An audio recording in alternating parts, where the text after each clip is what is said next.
Hello friends, welcome to day trader Telugu and good evening. Sensex 36 points gain అయ్యి 50,441 దగ్గర close అయితే Nifty 18 points gain అయ్యి 14,956 దగ్గర క్లోజ్ అవ్వడం జరిగింది.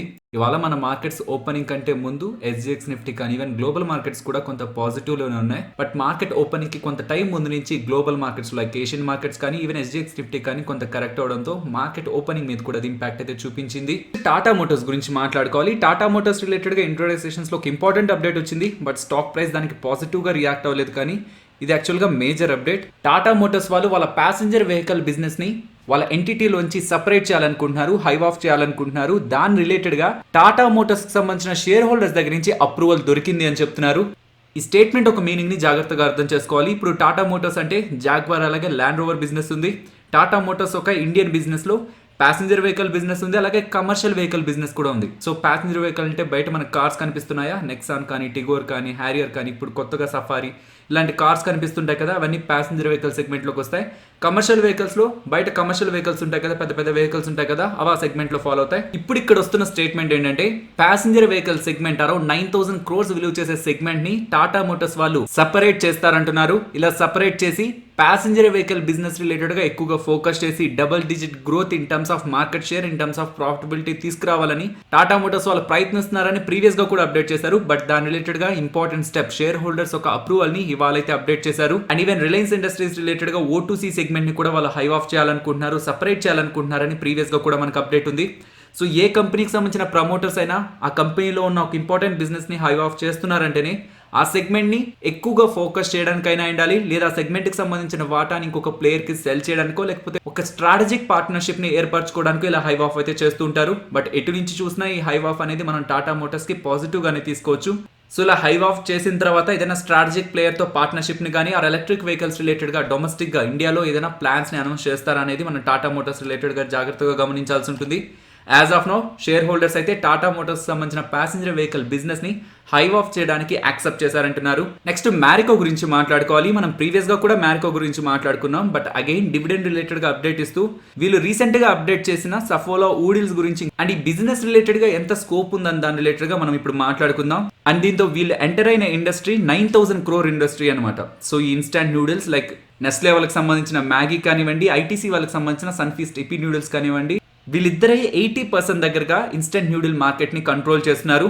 ఈ సెగ్మెంట్ లోకి సఫోలా ఊడిల్స్ కూడా యాడ్ అవుతుంది కాబట్టి అది ఎగ్జిస్టింగ్ గా ప్లే చేస్తున్న వాళ్ళకి కొంత నెగిటివ్ గా ఉంటుంది. లైక్ నెస్లే, ఐటీసీ వీళ్ళకి కొంత ఇంపాక్ట్ అయితే ఉంటుంది. ఈ సెగ్మెంట్ లో వాళ్ళు ఒక మేజర్ ప్లేయర్ గా ఎవాల్వ్ అవ్వగలరా లేదా అనేది మ్యారికో స్టాక్ ఒక ఫ్యూచర్ గ్రోత్ ని డిసైడ్ చేస్తుంది. మ్యారికో వాళ్ళు డివిడెండ్ ని ప్రకటించారు. అండ్ ఆ డివిడెండ్ రిలేటెడ్ గా ఎక్స్ డేట్ మీన్స్ ఏ రోజు కంటే ముందు మనం షేర్స్ కొంటే మనం ఆ డివిడెండ్ కి ఎలిజిబుల్ అవుతాం అనేది ఎక్స్ డేట్ కాబట్టి 10th March అనేది మ్యారికో రిలేటెడ్ గా ఎక్స్ డేట్. అండ్ వాళ్ళు ప్రకటించిన డివిడెండ్ ₹4.50. అండ్ ఈ ఇమేజ్ నేను మీకు డైలీ పెట్టడానికి ప్రయత్నిస్తాను. సో వాటిలో ఎక్స్ డేట్ అనేది మీకు నేను అప్డేట్ చేస్తూ ఉంటాను. సో దట్ ఆ డేట్ కంటే ముందు మనం షేర్స్ కొంటే మనం ఆ కార్పొరేట్ యాక్షన్ కి ఎలిజిబుల్ అవుతాం అన్న విషయం గుర్తుంచుకోవాలి. నెక్స్ట్ జస్ట్ డైల్ గురించి మాట్లాడుకోవాలి ఫ్రెండ్స్. జస్ట్ డైల్ రిలేటెడ్ గా ఇంట్రాడే సెషన్స్ లో స్టాక్ ప్రైస్ అప్పర్ సర్క్యూట్ లో క్లోజ్ అవడం జరిగింది. వచ్చిన అప్డేట్ అయితే జస్ట్ డైల్ వాళ్ళు స్టార్ ఇండియాతో IPL అడ్వర్టైజ్మెంట్ రిలేటెడ్ గా కాంట్రాక్ట్ ని కుదుర్చుకున్నారంటున్నారు. సో దాని రిలేటెడ్ గా స్టాక్ ప్రైస్ అప్పర్ సర్క్యూట్ లో క్లోజ్ అయిందంటున్నారు. బట్ ఇది ఇవాళ వచ్చిన అప్డేట్. కాకపోతే ప్రీవియస్ గా కొన్ని డేస్ నుంచి మీరు గమనిస్తూ ఉంటే స్టాక్ ప్రైస్ లో కంటిన్యూస్ ర్యాలీ అయితే మెయింటైన్ అవుతుంది. దీని రిలేటెడ్ గా ఒక స్పెక్యులేషన్ అయితే ఉంది. October 2020 అలాగే October 2026 ఆ పాయింట్ ఆఫ్ టైంలో నేను టెలిగ్రామ్ లోనూ అప్డేట్ చేశాను. అండ్ ఈవెన్ సేమ్ డేటా నేను మీకు మన వీడియోలో కూడా అప్డేట్ చేశాను. ఆ పాయింట్ ఆఫ్ టైంలో యూబీఎస్ వాళ్ళు అలాగే నోమరో వాళ్ళు చెప్పడానికి ప్రయత్నించింది జస్ట్ డైల్ వాళ్ళు ఇండియా మార్ట్ తరహాలో జేడీ మార్ట్ ని లాంచ్ చేస్తున్నారు. యాక్చువల్ గా లాంచ్ చేశారు. సో ఇండియా మార్ట్ లాగే సేమ్ పేస్ తో వాళ్ళు గ్రో అవడానికి ప్రయత్నిస్తే జస్ట్ డైల్ రిలేటెడ్ గా వాల్యుయేషన్స్ ప్రెసెంట్ ఉన్న వాల్యుయేషన్స్ చాలా అట్రాక్టివ్ గా ఉన్నాయి. బికాస్ జస్ట్ డైల్ ఆ పాయింట్ ఆఫ్ టైంలో మీన్స్ నియర్లీ ఆ పాయింట్ ఆఫ్ టైంలో 600s లో ఉన్నట్టుంది స్టాక్ ప్రైస్. 600 దగ్గర ఉన్నప్పుడు just dial 13 times FY22 estimates కి ప్రైస్ టు ఎర్నింగ్ ఎస్టిమేట్స్ కి 13 times గా ట్రేడ్ అవుతుంటే వెరాజ్ ఇండియా మార్ట్ 60 multiples లో ట్రేడ్ అవుతుంది. సో చాలా గ్యాప్ ఉంది కాబట్టి ఇక్కడ నుంచి జస్ట్ డైల్ లో మనం కొంత షార్ప్ ర్యాలీని గమనించవచ్చు అని వాళ్ళు అప్డేట్ చేశారు. సో సేమ్ అప్డేటే మన ఛానల్లో కూడా చేశాను. సో జస్ట్ డైల్ ఎందుకని ఇలా ర్యాలీ అవుతుంది, ఏదైనా పర్టికులర్ రీజన్ ఉందా అని అడుగుతున్నారు. వీళ్ళ జేడీ మార్ట్ రిలేటెడ్ గా ఫ్యూచర్ ప్రొజెక్షన్స్ వివిధ రేటింగ్ ఏజెన్సీస్ ఇవ్వడమే జస్ట్ డైల్ లో వస్తున్న ర్యాలీకి కారణం. నెక్స్ట్ ఆదిత్య బిర్లా క్యాపిటల్ గురించి మాట్లాడుకోవాలి. వీళ్ళకి 51% వాటా Aditya Birla Sun Life AMC లో ఉందన్నమాట. అసెట్ మేనేజ్మెంట్ కంపెనీలో ఉంది. ఎందుకు చెప్తున్నానంటే ప్రెసెంట్ ఉన్న స్పెక్యులేషన్ ప్రకారం Aditya Birla Sun Life AMC వాళ్ళు జూన్ ఎండ్ క్వార్టర్ లోపు మార్కెట్ లోకి IPO గా రావాలనుకుంటున్నారు. తద్వారా 5,000 crores దగ్గరగా డబ్బుల్ని రేస్ చేయాలనుకుంటున్నారని అండ్ దాని రిలేటెడ్గా మర్చెంట్ బ్యాంక్ అని వీళ్ళు సర్చ్ చేస్తున్నారని ప్రజెంట్ అయితే అప్డేట్ అయితే ఉంది. సో దాంట్లో 51% వాటా మీన్స్ రావాలనుకుంటున్న ఐపీఓలో 51% వాటా ఆదిత్య బిర్లా క్యాపిటల్ ఉంది. కాబట్టి ఈ కంపెనీకి సంబంధించిన ఒక షేర్ అయినా మన డీమ్యాట్ అకౌంట్లో ఉంటే మనం వస్తున్న ఐపీఓ రిలేటెడ్గా ఒకవేళ వాళ్ళు షేర్ హోల్డర్ కేటగిరీ ప్రొవైడ్ చేస్తే మనం షేర్ హోల్డర్ కేటగిరీలో ఐపీఓలో పార్టిసిపేట్ చేయడానికి మనకి ఎలిజిబిలిటీ వస్తుంది. Because Aditya Birla Sun Life ఏఎంసీకి ఆదిత్య బిర్లా క్యాపిటల్ అనేది పేరెంట్ కంపెనీ. కాబట్టి సవిత ఆయిల్ టెక్నాలజీస్ గురించి మాట్లాడుకోవాలి. సో బైబ్యాక్ రిలేటెడ్గా అప్డేట్ చేయండి అని కామెంట్ సెక్షన్లో అడుగుతున్నారు. సో మనకి ఇప్పటివరకు ప్రమోటర్స్ దగ్గర నుంచి వచ్చిన అప్డేట్ అయితే కేవలం బైబ్యాక్ ఒక రికార్డ్ డేట్ మాత్రమే. ఇంకా బైబ్యాక్ ఎప్పుడు ఓపెన్ అవుతుంది, ఎప్పుడు క్లోజ్ అవుతుంది అని దాని రిలేటెడ్గా అప్డేట్ లేదు. ఆ అప్డేట్ ఎప్పుడు వచ్చినా నేను మీకు న్యూస్ వీడియోస్లో అప్డేట్ చేస్తాను. ఆర్తి డ్రగ్స్ వాళ్ళకి సంబంధించిన సబ్సిడరీ అయిన ఆర్తి స్పెషాలిటీ కెమికల్స్ రిలేటెడ్గా పిఎల్ఐ స్కీమ్ ఉంది కదా, ప్రొడక్షన్ లింక్డ్ ఇన్సెంటివ్ స్కీమ్, అది అప్రూవ్ అవ్వడం జరిగింది. గవర్నమెంట్ ఆఫ్ ఇండియా ఈ సెగ్మెంట్లో వీళ్ళు వర్క్ చేస్తున్న సెగ్మెంట్లో 6,940 crores దగ్గరగా పిఎల్ఐ స్కీమ్ ద్వారా ఖర్చు పెట్టాలనుకున్నారు. అందులో ఎవరెవరైతే సెలెక్ట్ అవుతుంటారో వాళ్ళకి కొంత పోర్షన్ అనేది గవర్నమెంట్ ఆఫ్ ఇండియా ప్రొడక్షన్ రిలేటెడ్గా ఇన్సెంటివైజ్ చేస్తుంది. అందులో వీళ్ళకి సంబంధించిన సబ్సిడరీ సెలెక్ట్ అయిందనడంతో ఆర్తి డ్రగ్స్ రిలేటెడ్గా స్టాక్ ప్రైస్ ఇంట్రాడే సెషన్స్లో ర్యాలీ అవడం జరిగింది. నెక్స్ట్ గ్లోబల్ ఇన్వెస్ట్మెంట్ బ్యాంకర్ అయిన జేపీ మోర్గన్ వాళ్ళు ఓఎన్జీసీ రిలేటెడ్గా టార్గెట్ని అప్గ్రేడ్ చేశారు. ప్రీవియస్గా 145 రూపీస్ పర్ షేర్ ఇస్తే ఇప్పుడు దాన్ని అప్గ్రేడ్ చేస్తూ 190 రూపీస్ పర్ షేర్ అంటున్నారు.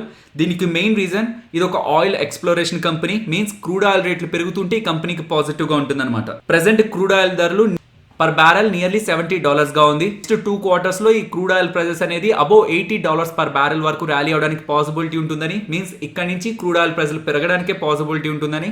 సో అది ఆయిల్ ఎక్స్ప్లోరేషన్ కంపెనీస్ కి పాజిటివ్ గా ఉంటుంది. కాబట్టి అందులో ఓఎన్జీసీ మాకు అట్రాక్టివ్ గా కనిపిస్తుందని జేపీ మోర్గన్ వాళ్ళు అయితే అప్డేట్ చేస్తున్నారు. బట్ ఆయిల్ ఎక్స్ప్లోరేషన్ కంపెనీస్ అంటే కేవలం ఓఎన్జీసీ మాత్రమే కాదు, దాంతో పాటు హెచ్ఓఈసీ అలాగే రిలయన్స్ ఇండస్ట్రీస్ కూడా ఆయిల్ ఎక్స్ప్లోరేషన్ సెగ్మెంట్ లోకి వస్తుంది. సో క్రూడ్ ఆయిల్ ప్రైస్లు పెరుగుతుంటే వాళ్ళందరికీ కూడా పాజిటివ్గా ఉంటుంది. ఆదాని పోర్ట్స్ గురించి మాట్లాడుకోవాలి. ఆదాని పోర్ట్స్ వాళ్ళు గంగవరం పోర్ట్ రిలేటెడ్గా 31.5% వాటాని 19,500 crores పెట్టి వార్బర్గ్ పింకర్స్ వాళ్ళ దగ్గర నుంచి ప్రైవేట్ ఈక్విటీ ప్లేయర్ నుంచి కొనుక్కున్నారు కదా. సో ఏ ప్రైవేట్ ఈక్విటీ ప్లేయర్ వాళ్ళకి ఇంత పే చేసి ఆ 31.5% వాటా కొనుక్కున్నారో ఆ same private equity player Adani పోర్ట్స్లో పర్ షేర్ 800 రూపీస్ లెక్కన 8,000 crores దగ్గరగా ఇన్వెస్ట్మెంట్ చేయబోతున్నారని ఇంట్రాడే సెషన్స్ లో అప్డేట్ రావడం జరిగింది. బీఈఎంఎల్ గురించి మాట్లాడుకోవాలి. 2 days బ్యాక్ బీఈఎంఎల్ రిలేటెడ్ ఒక ఇంపార్టెంట్ అప్డేట్ చేశాను కదా, లైక్ బీఎంఎల్ అండర్ లో ఉన్న ల్యాండ్ ని గవర్నమెంట్ ఆఫ్ ఇండియా సెల్ చేయాలనుకుంటుందని. సో ఇలా సెల్ చేసిన తర్వాత మోస్ట్లీ ఆ డబ్బుల్ని డివిడెండ్ రూపంలో ఇవ్వడానికి పాసిబిలిటీ ఉంటుంది. అదొక అప్డేట్ అయితే ప్రెసెంట్ వస్తున్న స్పెక్యులేషన్ ప్రకారం బీఎంఎల్ కి సంబంధించి 26% వాటా డిస్ఇన్వెస్ట్మెంట్ లో భాగంగా గవర్నమెంట్ అమ్మాలని ప్రయత్నిస్తుంది. ఆ వాటా రిలేటెడ్ గా ఆటో సెక్టార్ లో పెద్ద ప్లేయర్స్ అందరూ కూడా పోటీ పడుతున్నారని, like Tata Motors, M&M, Ashok Leyland expression of interest చూపిస్తున్నారని, వీళ్ళతో పాటు భారత్ ఫోర్జ్, మెగా ఇంజనీరింగ్ వీళ్ళందరూ కూడా ఈఓఐ ఎక్స్ప్రెషన్ ఆఫ్ ఇంట్రెస్ట్ ని వేస్తున్నారనేలాగా స్పెక్యులేషన్ అయితే రన్ అవుతుంది. సో ప్రీవియస్ గా ల్యాండ్ సెల్లింగ్ రిలేటెడ్ గా వస్తున్న స్పెక్యులేషన్, అలాగే ప్రెసెంట్ బీఎంఎల్ లో 26% వాటా కొనేందుకు ప్రైవేట్ ప్లేయర్స్ ఆసక్తి చూపిస్తున్నారని వస్తున్న అప్డేట్స్. వస్తున్న రెగ్యులర్ అప్డేట్స్ తో స్టాక్ ప్రైస్ ఇంట్రాడే సెషన్స్ లో 20% దగ్గరగా అప్పర్ సర్క్యూట్ లో క్లోజ్ అయింది. నెక్స్ట్ వాళ్ళ గోల్డ్మెన్ సాక్స్ వాళ్ళు L&T ని, లార్సన్ టూబ్రో ని వాళ్ళ కన్విక్షన్ లిస్ట్ కే యాడ్ చేశారు. అండ్ అలా యాడ్ చేస్తూ ప్రీవియస్ గా ఇచ్చిన టార్గెట్, L&Tకి ఇచ్చిన టార్గెట్ ని 1650 నుంచి 2055 రూపీస్ కి టార్గెట్ ని అప్గ్రేడ్ చేశారంటున్నారు. దీనికి వీళ్ళు చెప్తున్న reason government capital expenditure plans ప్రతి ఇయర్ కూడా ఉంటుంటాయి. అండ్ ఈవెన్ ఇంట్రెస్ట్ రేట్లు కూడా ప్రెసెంట్ చాలా తక్కువగా ఉన్నాయి. And even make in India theme కూడా ప్రెసెంట్ వర్క్ అవుతుంది. కాబట్టి most of the private sector players infrastructure రిలేటెడ్గా స్పెండింగ్స్ అనేవి ఎక్కువ చేస్తారు. ఇలా ప్రైవేట్ ప్లేయర్స్ ఇన్ఫ్రాస్ట్రక్చర్ రిలేటెడ్గా స్పెండింగ్స్ చేస్తే ఇన్ఫ్రాస్ట్రక్చర్లో వర్క్ చేస్తున్న కంపెనీ అయినా లార్సన్ టూబ్రోకే అది ఎక్కువ అడ్వాంటేజ్గా ఉంటుంది. కాబట్టి నార్మల్ సినారియోలో 2055 and in best case 2360 rupees target ని లార్సన్ టూబ్రో వీళ్ళు ఎక్స్పెక్ట్ చేస్తున్నట్లయితే అప్డేట్ చేస్తున్నారు. Next IPO grey market premiums అలాగే సబ్స్క్రిప్షన్ గురించి మాట్లాడుకోవాలి. ఈజ్ మై ట్రిప్ ఐపీఓ మొదటి రోజు రీటైల్ కేటగిరీలో 12 times దగ్గరగా ఓవర్ సబ్స్క్రైబ్ అయింది. ఓవరాల్ ఐపీఓ 2 times దగ్గరగా ఓవర్ సబ్స్క్రైబ్ అయింది. రీటైల్ సెగ్మెంట్ నుంచి strong demand is my trip అయితే కనిపిస్తుంది. And present is my trip ఒక గ్రే మార్కెట్ ప్రీమియం 77% దగ్గరగా రన్ అవుతుంది. అండ్ కమింగ్ డేస్లో లిస్ట్ అవ్వబోతున్న ఎంటార్ టెక్నాలజీస్ ఒక గ్రే మార్కెట్ ప్రీమియం 86% దగ్గరగా ఉంటే, ఇవాళ కంప్లీట్ డీటెయిల్స్ అనౌన్స్ చేసిన Anupam Rasayan India limited IPO ఒక గ్రే మార్కెట్ ప్రీమియం 53% దగ్గరగా ఉంది. నెక్స్ట్ నిఫ్టీ అలాగే bank Nifty support and resistance మాట్లాడుకుందాం ఫ్రెండ్స్. ఇది మనం సండే రోజు మాట్లాడుకున్న లెవెల్స్.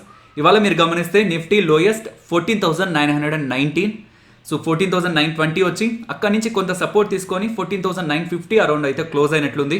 బట్ స్టిల్ ఈ సపోర్ట్ పైనే ఉంది కాబట్టి ఇమీడియట్గా మనం ఈ సపోర్ట్నే గమనించాలి. కాకపోతే ఒకవేళ ఈ సపోర్ట్ బిలో ఒకవేళ మార్కెట్ ఓపెన్ అయినా, అది రెసిస్టెన్స్ కూడా ఇక్కడ నుంచి దూరంగా ఉంది కాబట్టి ఎంటైర్ లెవెల్స్ అయితే చేంజ్ చేస్తున్నాను. ఈ 14,920 బ్రేక్ అయి డౌన్ సైడ్ సస్టైన్ అయితే 14,840 నేను నెక్స్ట్ లెవెల్ ఆఫ్ సపోర్ట్ గా గమనిస్తున్నాను. అండ్ ఈవెన్ రెసిస్టెన్స్ ఇక్కడ నుంచి 15,020 దగ్గర గమనిస్తున్నాను. And bank Nifty support 34,820 and resistance 35,720. Next Nifty option chain మాట్లాడుకోవాలి. Nifty March monthly expiry contract ని మీరు గమనిస్తే ప్రెసెంట్ ఉన్న లెవెల్స్ నుంచి డౌన్ సైడ్ కి మోతుంటే 14,500 దగ్గర అండ్ టాప్ సైడ్ కి మోతుంటే 15,500 దగ్గర, ఈ 2 లెవెల్స్ దగ్గరే ఓవరాల్ కాంట్రాక్ట్స్ అనేవి స్ట్రాంగ్ గా బిల్డ్ అవుతున్నాయి. ఇలా ప్రెసెంట్ ఉన్న లెవెల్స్ నుంచి 500 రేంజ్ లోనే నిఫ్టీ కాల్ అలాగే పుట్ రైటర్స్ అయితే రైట్ చేస్తున్నారు. బికాస్ మార్కెట్ చాలా వోల్టైల్ గా మూవ్ అవుతుంది. కొన్నిసార్లు 300 పాయింట్స్ కూడా మూవ్ అవుతుంది. కాబట్టి 500 పాయింట్స్ దూరంలో ఏ లెవెల్స్ అయితే ఇప్పటి వరకు ఈ రీసెంట్ టైమ్స్ లో బ్రేక్ అవ్వలేదో అక్కడే యాక్టివిటీ బిల్డ్ అవుతుంది. బట్ పర్సనల్ గా down side 14,700 and top side 15,300, ఈ 600 పాయింట్ రేంజ్ లో నెక్స్ట్ వీక్ లో నిఫ్టీ ఉండడానికి పాసిబిలిటీ ఉంటుందని నేను అప్డేట్ చేశాను. అండ్ సేమ్ రేంజ్ ని, ఈ 600 పాయింట్ రేంజ్ ని కంటిన్యూ చేస్తున్నాను. సో ఫైనలీ ఇది ఫ్రెండ్స్ మన వీడియో నచ్చిందా? నచ్చితే వీడియోని లైక్ చేయండి ఫ్రెండ్స్. అండ్ ఈ వీడియో మన వాళ్ళకి యూజ్ అవుతుంది అనుకుంటే తప్పకుండా షేర్ చేయండి. అండ్ మన ఛానల్ని సబ్స్క్రైబ్ చేయనట్లయితే ఛానల్లో ఉన్న వీడియోస్ని ఒకసారి గమనించండి. ఇఫ్ ఆ వీడియోస్ మీకు ఇంట్రెస్టింగ్గా ఉంటే ఛానల్ని సబ్స్క్రైబ్ చేసి పక్కనే ఉన్న బెల్ ఐకాన్ని కూడా క్లిక్ చేయండి. మరొక ఇంట్రెస్టింగ్ వీడియోతో మళ్ళీ మీ ముందుకు వస్తాను. అంతవరకు టేక్ కేర్. జై హింద్.